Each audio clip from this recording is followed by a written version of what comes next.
أعوذ بالله من الشيطان اللعين الرجيم بسم الله الرحمن الرحيم الحمد لله رب العالمين والعاقبة للمتقين ثم الصلاة والسلام على أشرف الأنبياء والمرسلين سيدنا ومولانا أبي القاسم محمد وآله الطيبين الطاهرين لا سيما بقية الله الأعظم روحي وأرواح العالمين لتراب مقدمه الفدا واللعن الدائمة على أعدائهم أجمعين من يومنا إلى قيام يوم الدين.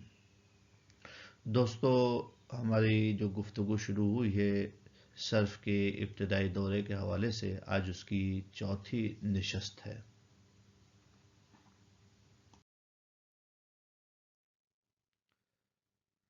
اس سے پہلے کہ ہم گفتگو کو فعل ماضی کے حوالے سے آگے بڑھائیں، لیکن ایک تقسیم آپ کے ذہن میں رہے تاکہ ہم آپ کو بتا سکیں کہ جو گفتگو ہم فعل ماضی کے بارے میں کریں گے وہ کس قسم کے بارے میں ہیں.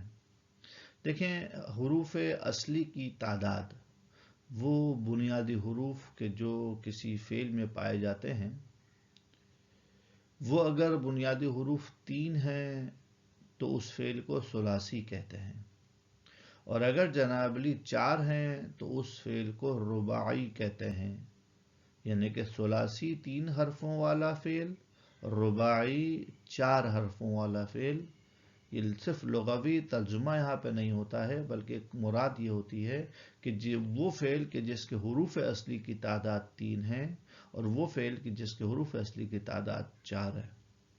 پھر ثلاثی کی بھی 2 قسمیں ہیں، مجرد و مزید فی. مجرد وہ ہے کہ جس کے ماضی کے پہلے صیغہ میں 3 حروف کے سوا کوئی اور حرف نہیں ہے. جیسے کہ آپ کے پاس مثال ہے ضربہ. ضربہ، اس کے اندر 3 حروف اصلی ہیں اور اسی 3 حروف کے علاوہ کوئی اور حرف موجود نہیں ہے. اس حوالے سے اس ضربہ کو مجرد کہا جائے گا. مزید فی، جیسے کہ اکرما. اکرما فعل ماضی ہے لیکن حروف اصلی اس کے کاف، را اور میم ہیں، تو ماضی کا جو پہلا صیغہ ہے اس میں حمزہ پایا جاتا ہے. اس حوالے سے یہ اکرما کہلائے گا ثلاثی مزید فی. اور رباعی میں جائیں تو رباعی میں بھی یہی تقسیم ہے، جیسے کہ دحرجا. دحرجا دال، ہا، را اور جیم. چونکہ ماضی کا پہلا صیغہ ہے اور اس کے اندر اس 4 حروف کے سوا کوئی اور حرف نہیں ہے، اس وجہ سے یہ دحرجہ کہلائے گا ثلاثی مجرد. جبکہ تدحرجہ، اس کے اندر جناب علی جو حرف اصلی ہیں وہی دال، ہا، را، جیم ہے، لیکن ماضی کا پہلا صیغہ ہے، اس کے اندر جو ہے وہ ایک تا اضافی ہو گیا ہے، تو اس حوالے سے یہ تدحرجہ کہلائے گا مزید فی.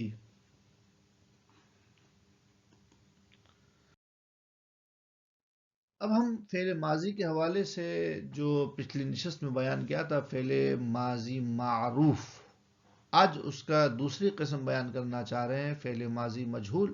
لیکن جو مثالیں، جو ساری باتیں کر رہے ہیں ہم آج، وہ ثلاثی مجرد کے حوالے سے کر رہے ہیں، اور ثلاثی مجرد سے فعل ماضی مجہول بنانے کا طریقہ آپ کو بتائیں گے. تو فعل ماضی مجہول بنانے کے لیے کچھ باتوں کو نگاہ میں رکھنا پڑے گا. سب سے پہلی بات یہ ہے کہ ماضی معلوم کہیں یا معروف کہیں، ماضی معلوم کا صیغہ سے ہی فعل ماضی مجہول بنایا جاتا ہے. یعنی کہ جو ہم پڑھ کے آئے ہیں ضربہ، یہ ماضی معلوم کا پہلا صیغہ ہے. ماضی معلوم کے صیغہ واحد مذکر غائب کے آخری حرف کو اسی کی حالت پہ چھوڑ دیں گے. آخری حرف کیا ہے؟ ضربہ کا با. با کا جو فتح ہے اس کو ویسے رہنے دیں. آخر سے پہلے حرف کو کسرہ دیں گے. آخر سے پہلے کیا ہے؟ را ہے، جو کہ عین الفعل ہے، اسے ہم نے کسرہ دے دیا. اور باقی جتنے حروف بچے ہیں انہیں ہم ضمہ دے دیں گے. یہاں پہ ایک ہی حرف بچا ہے تو لہٰذا ہم نے اس کو کیا کیا؟ اسے ہم نے ضمہ دے دیا اس مثال میں، تو بن گیا ضربہ. اور ساکن حروف کو ساکن ہی رہنے دیں گے اتفاق سے. اس صیغے میں کوئی ساکن حرف موجود نہیں ہے. جب موجود نہیں ہے تو اس میں کوئی تبدیلی بھی واقع نہیں ہوگی. لہذا جیسے کتبہ فعل ماضی معروف ہے، اس کا مجہول بنائیں گے تو بن جائے گا کتبہ. اسی طریقے سے سمع، اس ایک مرد نے سنا، اس کا مجہول بنائیں گے تو کہا جائے گا سمع، اس ایک مرد کو سنا گیا. نشر، اس نے پھیلایا، تو اس کا مجہول بنائیں گے تو بن جائے گا نشرا، اسے پھیلایا گیا.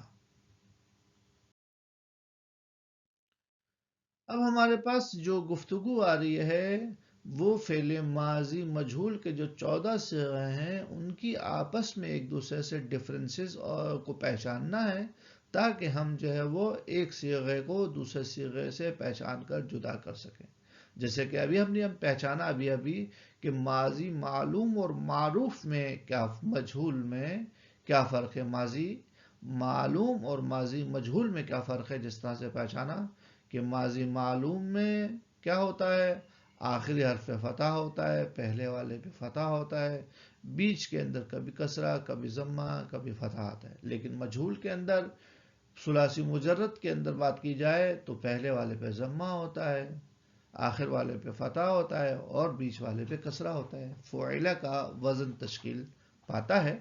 اسی طریقے سے جو ماضی کے جو 14 صیغے ہیں مجہول کے ہی، ان کا آپس میں جو ڈفرینسز ہیں ان کی شناخت کو ہم اس گفتگو میں آپ کے سامنے پیش کر رہے ہیں.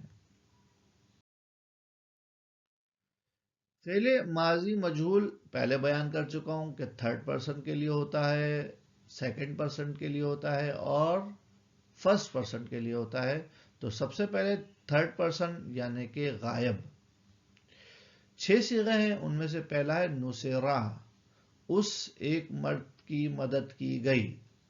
ہمارا محاورہ یہاں پر یہ ہے کہ اس کی مدد کی گئی، صیغہ ہے مفرد مذکر غائب.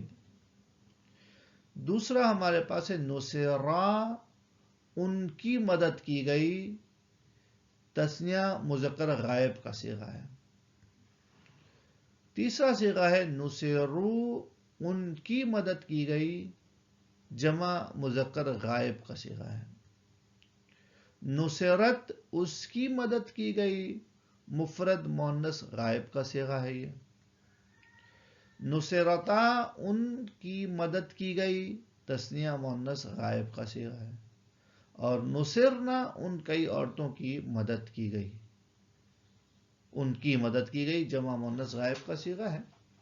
تو پہلے ذہن میں رہے، ہم پہلے بیان کر چکے ہیں کہ غائب کے صیغے بنیادی طور پر 2 حصوں میں تقسیم ہوتے ہیں کہ ان میں سے 3 مذکر کے ہیں اور 3 مؤنث کے ہیں. جو آپ کو نظر آ رہے ہیں شروع والے 3 صیغے، ان کے اندر سے جو ہے وہ 3 مذکر ہیں اور دوسرے والے جو 3 ہیں، آخری 3، وہ 3 مؤنث کے ہیں.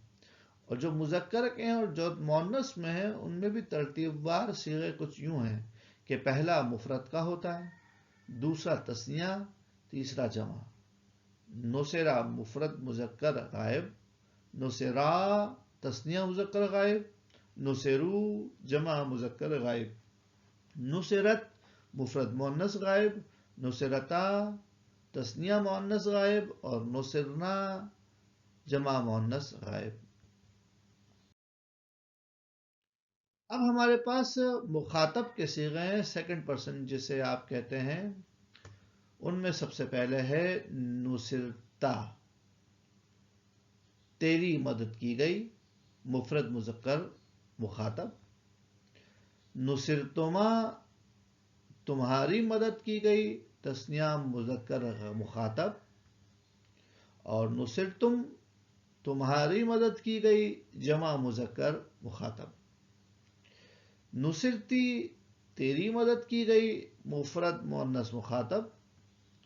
اور نصرتما، تمہاری مدد کی گئی، تثنیہ مؤنث مخاطب. نصرتنا، تمہاری مدد کی گئی، جمع مؤنث مخاطب. یہ مخاطب کے صیغے ہیں. یہاں پر بھی وہی ترتیب ہے کہ 3 مذکر کے ہیں، 3 مذکر کے ہیں، 3 مؤنث کے ہیں اور مذکر اور مؤنث میں جو تین تین صیغے ہیں وہ بنتے ہیں ایک کی بات ہو رہی ہے، دو کی بات ہو رہی ہے، یا جمع کی بات ہو رہی ہے۔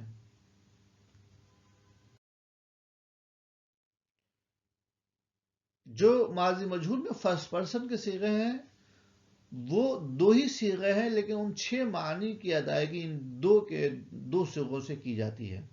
نصرتو، میری مدد کی گئی، اگر مذکر ہے جو وہ بھی یہی استعمال کیا کرے گا، مؤنث ہے وہ بھی یہی استعمال کرے گا۔ بس یہ ایک نصرتو مذکر کے لیے بھی استعمال ہو رہا ہے، مؤنث کے لیے بھی استعمال ہوتا ہے۔ اس صیغوں کو ہم کہتے ہیں متکلم وحدہ کا صیغہ ہے، متکلم تنہا کا صیغہ ہے۔ یہ نصرنا، ہماری مدد کی گئی، یہ متکلم مع الغیر کا صیغہ ہے، یعنی متکلم کے ساتھ ایک آدمی ہے، یعنی دو افراد ہیں، جب بھی یہی بولا جائے گا۔ دونوں مذکر ہیں یہی بولا جائے گا، دونوں مؤنث ہیں یہی بولا جائے گا۔ اس کے ساتھ دو افراد ہیں متکلم کے ساتھ، یعنی جمع بن گئے ہیں، سارے مذکر ہیں جب بھی یہی بولا جائے گا، سارے مؤنث ہیں جب بھی یہ بولا جائے گا۔ آپ نے ملاحظہ کیا کہ یہ چار صیغوں کے جگہ پر کام کرے گا یہ صیغہ۔ نصرنا، ہماری مدد کی گئی، اور متکلم مع الغیر کا صیغہ ہے یہ۔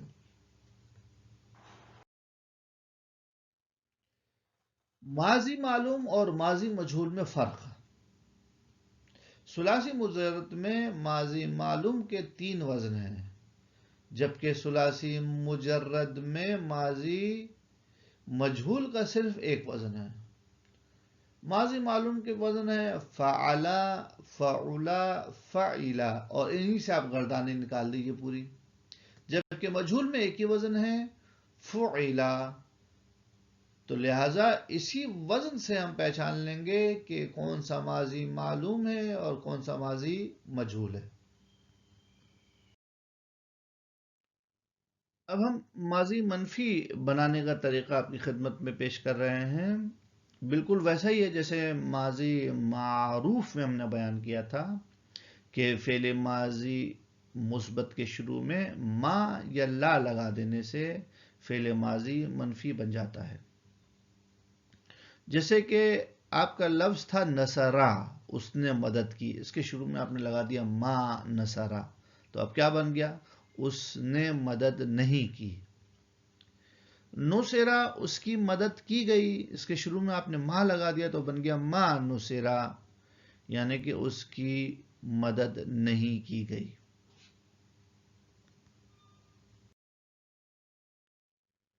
فعل ماضی پر ما اور لا کا اثر، ٹھیک ہے ہم نے دیکھ لیا ما اور لا جب آتے ہیں تو مثبت منفی بن جاتا ہے، لیکن کیا کچھ اور تبدیلیاں بھی واقع ہوتی ہیں یا نہیں ہوتی ہیں؟ تو ما اور لا ماضی کے لفظ پر کوئی اثر نہیں کرتے، یعنی کہ صرف اتنا اثر ہوتا ہے کہ ماضی کا جو معنی تھا مثبت کا اس کو منفی کر دیتے ہیں، اس کے علاوہ ماضی کے اوپر ما اور لا کی کوئی تاثیر اور کوئی اور اثر گزاری نہیں ہوتی۔ وصلی اللہ علی سیدنا و مولانا ابی القاسم محمد۔